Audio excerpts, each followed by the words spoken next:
Bienvenue à tous. Avant de vous laisser emporter par cette histoire, likez, abonnez-vous et surtout, dites-nous en commentaire ce qu'elle vous inspire. Allons-y. Malik essayait de la croire, mais le week-end, elle dormait jusqu'à midi, scotchée à son téléphone, riant à des messages qu'il ne voyait jamais. Quand elle le regardait, parfois ses yeux brillaient d'un mélange d'ennui et de mépris. Il ne savait pas quand il est passé de partenaire à bruit de fond. Sa famille l'aimait quand il réparait des voitures et tondait les pelouses gratuitement. Maintenant, il l'appelait à peine. Ses propres amis avaient cessé de l'inviter. Il était toujours au travail, toujours occupé. Malik a commencé à se sentir invisible dans sa propre vie, passant de pièce en pièce, ramassant les affaires de gens qui ne semblaient même pas remarquer sa présence. Pourtant, il continuait. Il était fait comme ça. Travailler, pourvoir aux besoins, recommencer. Il conduisait tard le soir pour rembourser la nouvelle BMW de Tiffany.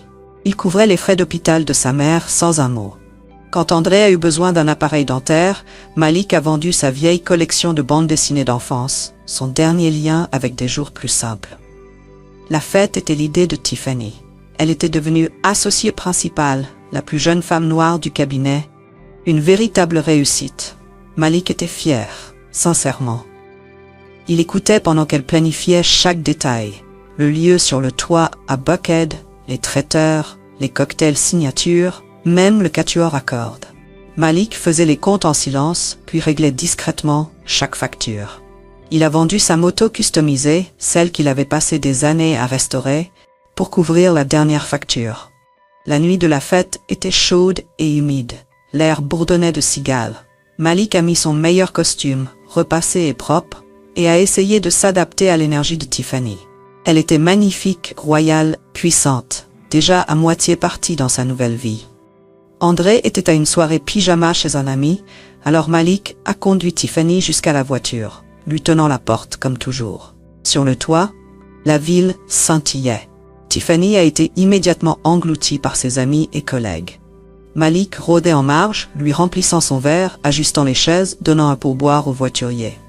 Il était habitué à être en arrière-plan, mais ce soir, ça faisait mal d'une nouvelle façon. À mi-chemin de la soirée, alors qu'un groupe du cabinet se rassemblait, Tiffany a fait signe à Malik. Il a souri, s'attendant à une présentation. Au lieu de cela, elle a fait un geste de la main dédaigneux et a dit « Oh, c'est juste mon chauffeur ». Des rires ont parcouru le groupe, personne ne l'a corrigé. Malik s'est figé, son sourire vacillant, tandis que le groupe se détournait et que la conversation revenait aux affaires. Les oreilles de Malik sifflaient. Il a marché jusqu'au bar, a demandé de l'eau et a regardé Tiffany tenir la cour avec ses collègues. L'humiliation n'était pas seulement les mots, mais la facilité avec laquelle elle l'avait rejeté, comme s'il était un étranger, comme si la dernière décennie n'avait pas existé. Il a fini son verre, est parti sans un mot et est rentré seul chez lui. Le lendemain matin, Tiffany n'est pas rentrée. Elle a envoyé un SMS « Je reste avec les filles. Ne m'attends pas. Pas d'excuses, pas d'explications. » Malik a passé la nuit à fixer le plafond du salon, se souvenant de la façon dont elle lui prenait la main dans le noir. Dans les jours qui ont suivi, quelque chose en Malik s'est brisé et s'est réparé en même temps. Tiffany a commencé à dormir dans la chambre d'amis pour s'éclaircir les idées.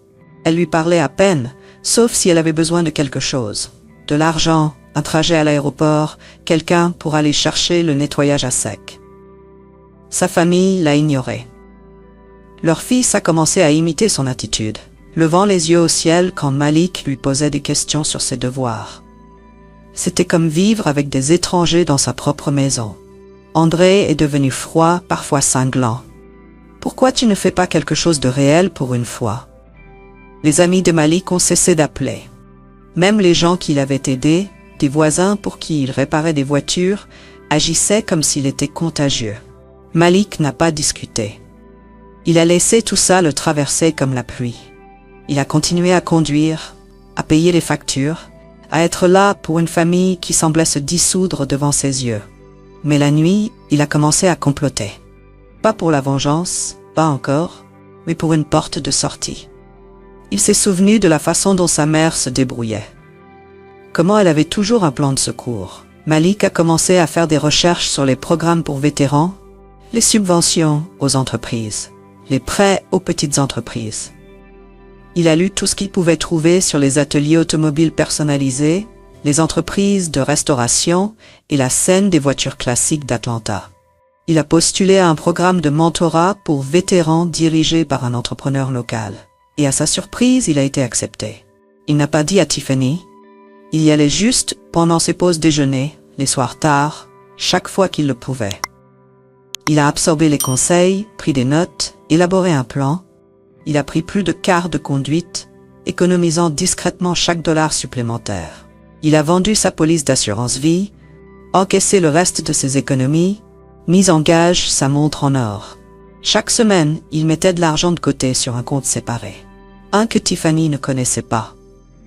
Il a trouvé un garage délabré à louer dans le West End, un bâtiment en briques trapues avec des fenêtres cassées et des taches d'huile sur le sol. C'était parfait.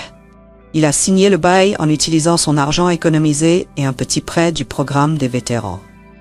Il a appelé le nouvel atelier Iron Legacy Customs, un clin d'œil à sa mère, à Detroit, à chaque aspérité qu'il avait façonnée. Pendant des mois, il a travaillé jour et nuit. Conduire, réparer, apprendre, faire du marketing. Les premiers mois on était lents, mais le bouche à oreille s'est répandu. Il faisait du bon travail, traitait les clients avec respect, ne trichait pas et ne coupait pas les coins ronds. Il travaillait sur des classiques, une Impala de 67, un Bronco de 72, même une vieille Cadillac rare qui appartenait à un ancien joueur des Falcons. Sa réputation a grandi, principalement par le bouche à oreille. Pas de fanfare, juste une ascension constante. À la fin de l'année, Malik avait une liste d'attente. Il a embauché 2 autres mécaniciens, tous 2 vétérans. L'entreprise est devenue rentable, puis confortable. Il a cessé de rentrer tard. Il a cessé de rentrer beaucoup tout court. Tiffany le remarquait à peine. Elle était occupée. Travail, amis, nouveaux événements, toujours une autre opportunité de réseautage. Leur fils André est entré au lycée et s'est encore plus éloigné. Malik est tombé invisible, mais maintenant il s'en fichait. Il construisait quelque chose juste pour lui. Une nuit, il est rentré tard, épuisé mais content. Il a trouvé Tiffany qui l'attendait dans la cuisine, les bras croisés, agacés. « Où étais-tu » a-t-elle demandé. « Au travail » a-t-il répondu. Elle a levé les yeux au ciel. « Tu veux dire à conduire des riches ?»« Non » a-t-il dit calmement, « à construire mon atelier. » Elle a cligné des yeux, surprise. « Quel atelier ?» Malik a juste haussé les épaules. « Ne t'inquiète pas. » Une semaine plus tard, il a déménagé. Il a fait ses valises, a laissé un mot et les clés de la maison sur le comptoir et est parti dans son Impala restauré. Pas de cris, pas de drame, juste le silence. Tiffany n'a pas appelé. André a envoyé un seul SMS. « Pourquoi tu pars ?» Malik a répondu « Appelle-moi quand tu voudras parler. » Des mois ont passé sans réponse. Malik s'est concentré sur son atelier, sur sa petite famille choisie de mécaniciens et sur la paix d'une maison tranquille. Il a loué un appartement d'une chambre dans le West End, a commencé à cuisiner pour lui-même et à réparer de vieilles motos le week-end. Il a renoué avec sa sœur à Detroit, a envoyé de l'argent à sa mère et a enfin laissé la vieille douleur dans sa poitrine se relâcher. 2 ans ont passé comme de l'eau sous un pont. Un après-midi d'été moite, Malik s'est arrêté à une station-service en revenant de chez un client. Alors qu'il sortait, une voix familière a appelé son nom. C'était Monica, une des vieilles amies de Tiffany du cabinet. Elle avait l'air gênée, traînant les pieds. « Salut Malik. Waouh, ça fait longtemps. » Il a hoché la tête, poli mais froid. « Comment vas-tu » Elle a hésité. « Tu as entendu parler de Tiffany » Il a secoué la tête, faisant semblant de ne pas s'en soucier. Les choses n'ont pas été géniales. Elle a eu, l'année dernière, quelque chose à propos des fonds de Manihug, des histoires au cabinet. Elle a eu du mal. Malik a juste souri. Ça arrive. Monica a hoché la tête, amèrement. Elle vit du côté de College Park maintenant. A perdu le condo. Son petit ami est parti aussi. Bref, prends soin de toi, Malik. Il l'a regardé s'éloigner, le cœur battant. Pas de joie, pas de vengeance, juste une paix tranquille et installée. Quelques jours plus tard, Malik quittait un Kroger, les courses chargées dans son coffre, quand il l'a vu. Tiffany, plus âgée, fatiguée, ses boucles tirées en arrière, ses talons usés. Elle luttait avec des sacs de courses bon marché, équilibrant son sac à main, un air de défaite gravé sur son visage. Elle l'a vu, la reconnaissance vacillant dans ses yeux. Pendant une fraction de seconde, elle a semblé sur le point de l'appeler, mais Malik a juste hoché la tête une fois, calme, serein.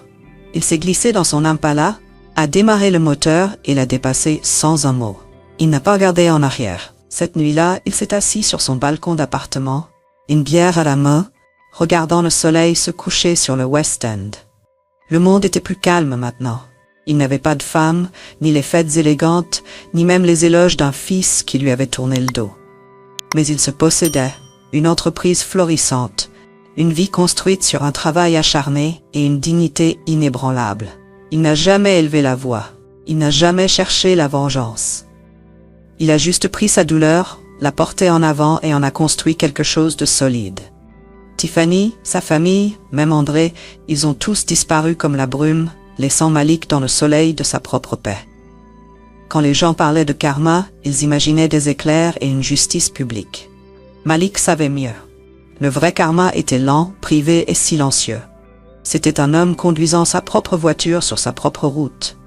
Loin des gens qui ne pouvaient pas voir sa valeur. Il n'était jamais juste un chauffeur. Il était le moteur, stable, incassable, construit pour la distance. La fête, les rires, les trahisons, tout ça n'était que des arrêts en chemin. Maintenant, tandis que les lumières de la ville scintillaient en dessous, Malik a souri pour la première fois depuis longtemps. Il avait appris la leçon de sa mère.